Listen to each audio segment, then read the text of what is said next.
Bonjour, bienvenue au 5 minutes juridiques avec le cabinet d'avocats Landau Associés par VK. Dans quelques secondes, on va parler en matière de RH des lignes directrices de gestion, mais tout de suite, les brèves de la semaine. En matière de contrat, le Conseil d'État nous donne un mode d'emploi sur l'usage des pièces qui violerait le secret des affaires. Le Conseil d'État se donne également à lui-même des pouvoirs tout à fait considérables en matière de recours, en matière de contrat dit Tarn-et-Garonne. Et puis il précise la frontière entre marché public et délégation de service public, notamment dans le cas d'une fourrière de véhicules. Il y a un carton rouge donné par le TA de Rennes à l'État sur les questions des algues vertes. Le CND est mort, vive le Conseil national de l'économie circulaire avec des attributions élargies, et puis un mode d'emploi sur les certificats d'économie d'énergie, et une dérogation large, plus large que ce que pensait l'État, au profit des moulins qui ont des projets hydroélectriques. Érosion marine. À quel moment une voie devient-elle du domaine public maritime à force d'être submergée par les eaux? À quel moment l'autorité voirie passe-t-elle la main à d'autres autorités, notamment Gemapienne? Réponse par une décision très intéressante ici du 12 mai. Et puis ça y est, l'État français va être poursuivi par la Commission devant la CJUE sur la question des eaux urbaines résiduaires. Pas vraiment un scoop, on le savait, mais bon. On rappellera que là-dessus, l'État pourrait, s'il est condamné, se retourner contre les collectivités. C'était dans la loi NOTRe. Est-ce que préempter permet d'éviter les frais d'agence? Non, pas si c'était dans la DIA. Et le Conseil constitutionnel valide de son côté la fameuse clause anti-spéculation en matière d'indemnité d'expropriation. Et puis on a plein de jurisprudence en matière électorale sur les dons médiatisés qui peuvent néanmoins ne pas être prohibés, sur une application souple, tolérante de l'inéligibilité pour les questions de compte de campagne avec une application un peu anticipée par le Conseil d'État de la loi de 2019. Et le fait aussi que quand j'ai une fraude, est-ce que ça entraîne l'inéligibilité? Ça peut être droit électoral normal, mais pas en droit électoral de l'élection du maire et des adjoints. La Commission nationale des comptes de campagne et des financements politiques, de son côté, a remis un rapport volumineux avec plein d'enseignements à tirer des dernières élections. Le Conseil d'État, le 11 juin, nous a dit que non, les réunions électorales de plein air ne sont pas avec un plafond, elles sont libres, tout va bien. Et on a aussi, si vous êtes cadre dirigeant mutualisé, un mode d'emploi avec un arrêt du 10 juin 2021. Oui, votre éligibilité va s'apprécier fonction par fonction, prise séparément, sous réserve que ça corresponde à la réalité des fonctions exercées. Le pass sanitaire, on en a parlé la dernière fois, mais ça y est, on a eu le décret, c'était le 7 juin, le voici.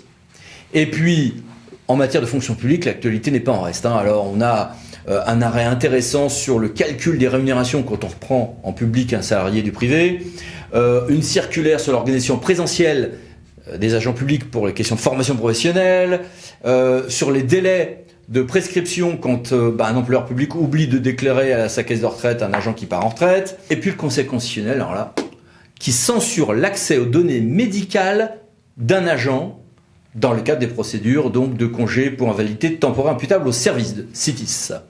Uniquement pour la question de l'accès aux données médicales, attention. Et puis plein de mini-brèves, que voici, que voilà. Et puis encore ici. Mais passons tout de suite à notre grand dossier. Ce grand dossier, c'est sur les lignes directrices de gestion, qui viennent, comme vous le savez, de l'article 30 de la loi donc du 6 août 2019, était un décret du 29 novembre 2019. Alors chaque collectivité locale ou établissement public local de plus de 50 agents devra fixer ces lignes directrices de gestion, LDG. Sauf que le délai est très court et que, effectivement, on a des difficultés de timing pour tout le monde. La notion de ligne directrice, par ailleurs, correspond à un régime juridique plus large qui a été largement redéfini par le Conseil d'État. Et puis vous pouvez regarder le très bon guide de la Fédération nationale des CDG que voici. Mais vous pouvez aussi écouter nos experts. Merci d'être avec nous. Bonjour à tous. Bonjour à toutes et à tous. Que faut-il intégrer dans les lignes directrices de gestion? Il va notamment falloir définir les orientations générales en matière d'avancement. Ça passe par deux choses.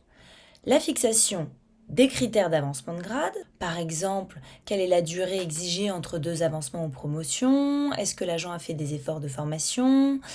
Est-ce qu'on insiste davantage sur l'investissement et la motivation, ou sur les capacités financières de la collectivité, ou encore sur l'équilibre entre les nominations des femmes et des hommes? C'est la première chose à définir, les critères d'avancement. Et la seconde peut porter notamment sur la procédure de décision interne qui est fixée. À savoir, comment est-ce que vous allez concrètement décider qui bénéficie d'un avancement ou non? Est-ce que c'est à la suite d'un avis collégial d'une commission interne, ou est-ce que c'est seulement après l'avis des chefs de service ou de la direction? Et puis à la fin, de qui relève la décision finale? Est-ce que c'est un arbitrage des élus ou une décision de l'autorité territoriale? Et à contrario, que faut-il surtout ne pas y mettre? Eh bien, il ne faut pas que les critères d'avancement fixés contreviennent aux conditions statutaires d'avancement qui sont fixées par les textes, comme notamment des conditions tirées de l'ancienneté de l'agent, de son échelon ou de la réussite à un examen professionnel. Il ne faut pas non plus utiliser des critères qui sont étrangers à l'appréciation de la valeur professionnelle des agents. Par exemple, l'âge des agents ne peut pas être un critère pour conditionner leur avancement. Enfin, il est intéressant de noter que le juge a pu considérer que l'utilisation d'un critère unique était illégale. Il s'agissait en l'occurrence d'un critère basé uniquement sur la notation des agents et le juge a considéré que c'était insuffisant. Passons à vous, Madame la Présidente. Quels conseils formuler pour ceux qui entrent dans une telle négociation en matière de LDG? De se mettre d'accord sur la méthode avec les organisations syndicales. C'est le propre des accords de méthode. On discute du déroulement de la négociation, des différentes étapes et des points clés à intégrer.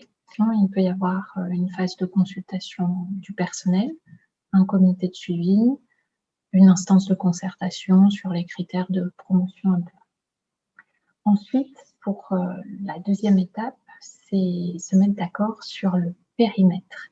Et ça va beaucoup dépendre de la stratégie de la collectivité, de là où elle en est en matière de politique RH, intégrer l'ensemble des pans de la politique RH ou décider de séquencer, d'abord travailler sur la mobilité, la formation, puis ensuite sur le recrutement, puis ensuite sur la prévention de l'usure professionnelle, par exemple.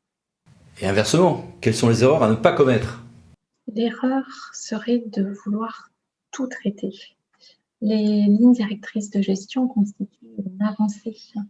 Discuter de la stratégie relative aux ressources humaines et des critères de promotion et surtout les rendre accessibles à tous et à toutes, c'est important.